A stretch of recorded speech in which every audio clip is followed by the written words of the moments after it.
The fact that the senators aren't here and Harry Reid is off somewhere is all the evidence you need to know that they want to shut down the government. I feel like, oh brother, where art thou? Only it's so Senate, where art thou? They were too preoccupied to work yesterday. They're too busy to come back today. We are here to work, and the Senate has been absent for 2 full days. We are less than 32 hours away from a government shutdown. And they're not here. So that was yesterday afternoon on the steps of the U.S. Senate. Tempers flaring among House Republicans. They are none too happy. Government shutdown looking more and more likely by the hour. The deadline is midnight tonight, so starting at 1 a.m. Sunday morning.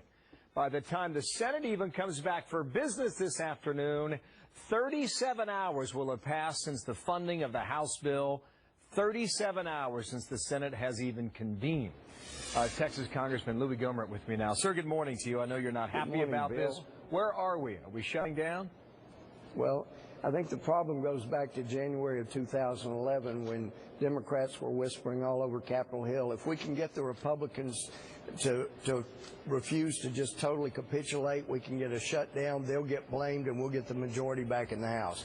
That has been the conventional wisdom on Capitol Hill since the majority in the House was lost in November 2010. So they have been pushing that. You go back to spring of 2011, we were trying to get some reforms, very minimal reforms, and we got to midnight on a Friday, and we caved completely just so that the press wouldn't say Republicans shut it down. But the bottom line here is we made one offer. They refused to even negotiate.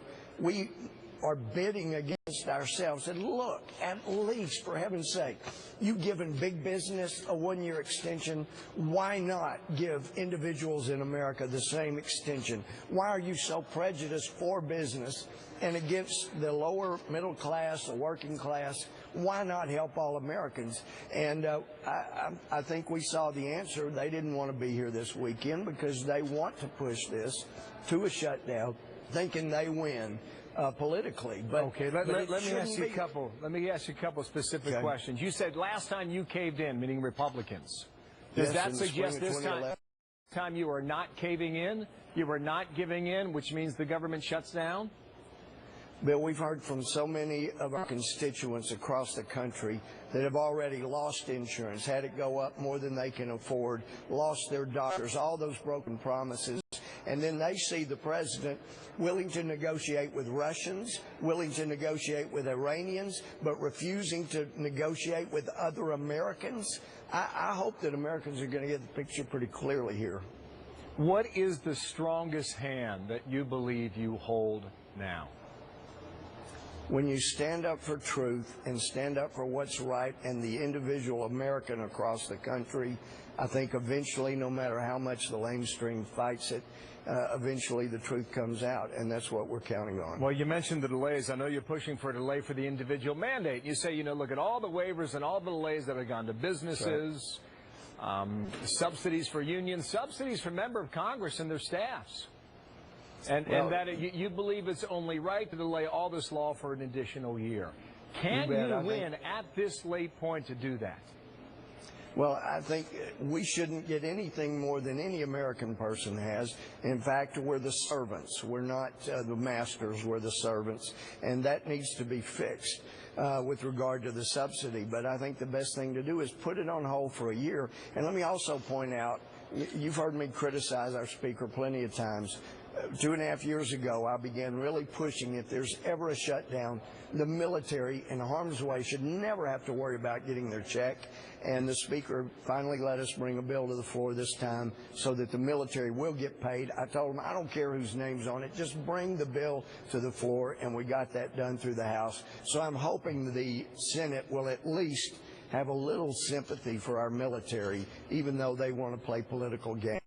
One more question here, and this doesn't necessarily deal with the shutdown or even Obamacare, but the debt ceiling that's going to happen in mid-October.